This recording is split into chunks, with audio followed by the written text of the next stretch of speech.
The immediate thought that went through my mind was to save myself and get out. But it just took a matter of 2 seconds, and I realized that I had family members there. My wife, Tammy, and my son, JJ. Hi, JJ. JJ loves planes. So we got there at 7:30 in the morning for a good seat. We were sitting directly in behind a little white car. Right in the very front and in the center.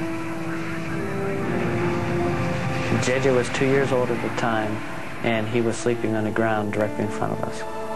It was like a split second before he hit it. I stood up and said, "Oh my God," and that was all I said. And then it was silent. Everybody was very quiet. I was taking a photograph, and the next thing I knew, I was flying back through the air.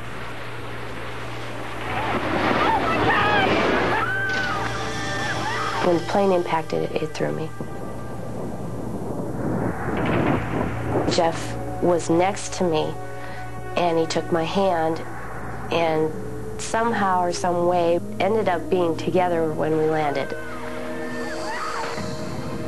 I explained to Tammy that there's a possibility of secondary explosions, and for her to stay there, and I went out looking for JJ. I thought JJ was dead. And there was a line of fire, and he was only a couple feet away from it. Pure terror rips through your heart. It was almost as if I knew exactly where he was, because I found him right away. He was partially entangled in some concertina wire, and there was just a big wall of flames. It couldn't have been more than 10 or 15 foot behind him. JJ held up his arms for him. And then he asked for Daddy. I picked him up gently, very gently, to not injure him any more than what he was. And ran as fast as he could away from it.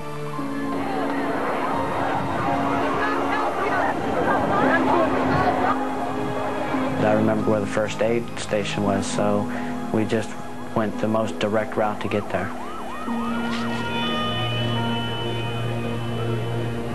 The extent of his burns were too deep and too much for him to be taken care of there.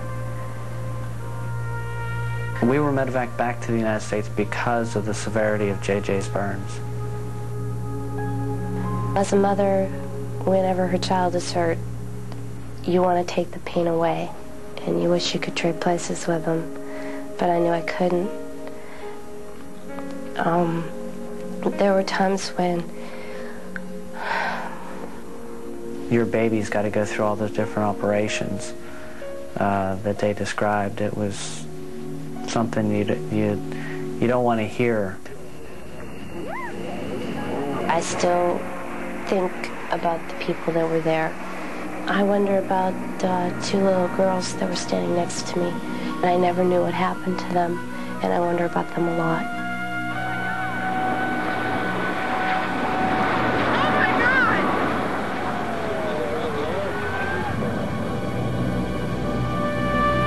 Right after the plane hit, I turned and saw the smoke going up and started to run toward it. All I knew was the smoke was awfully close to the front side of the crowd. And I saw the people running toward me, panic in their eyes.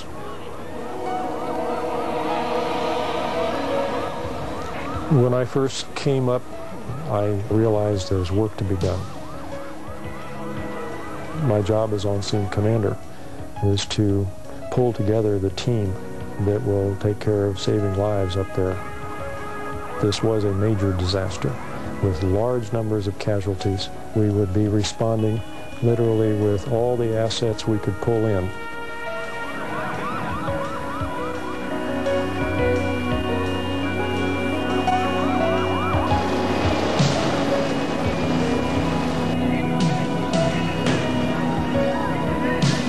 One of the things that really impressed me was the tremendous number of volunteers out of the crowd who were coming back toward the smoke and helping.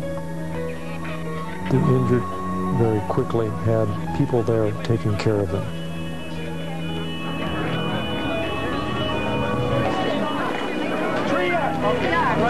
After the accident, the three countries involved, the Americans, the Italians, and the Germans, cooperated in an accident investigation. A call was made for anyone who might have made a tape of the accident or the scene. Video allows you to see facts as they happened. Before video cameras, the investigators would be just dependent on the verbal description of what people saw. And people routinely see things from different angles, and therefore the facts look different to them. The love that we brought all over the world. The solo split from the... There were 3 airplanes that crashed. The solo aircraft hit the ground in front of the crowd. The other 2 airplanes went down on the far side of the runway, well away from the crowd. And all 3 of those pilots were killed. There were approximately 500 people injured, and there were 70 people who either were killed at the scene or who died later of injuries.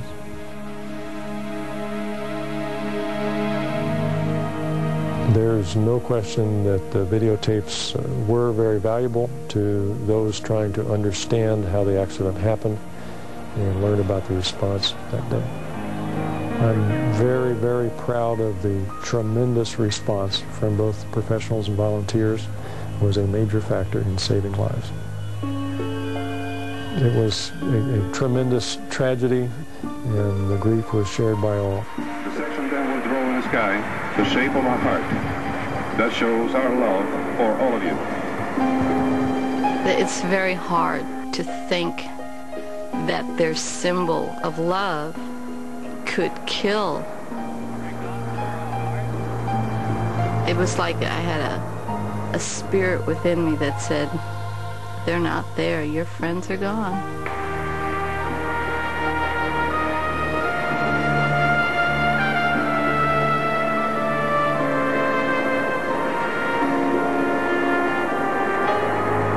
The video assisted investigators in determining pilot error as the cause of the accident.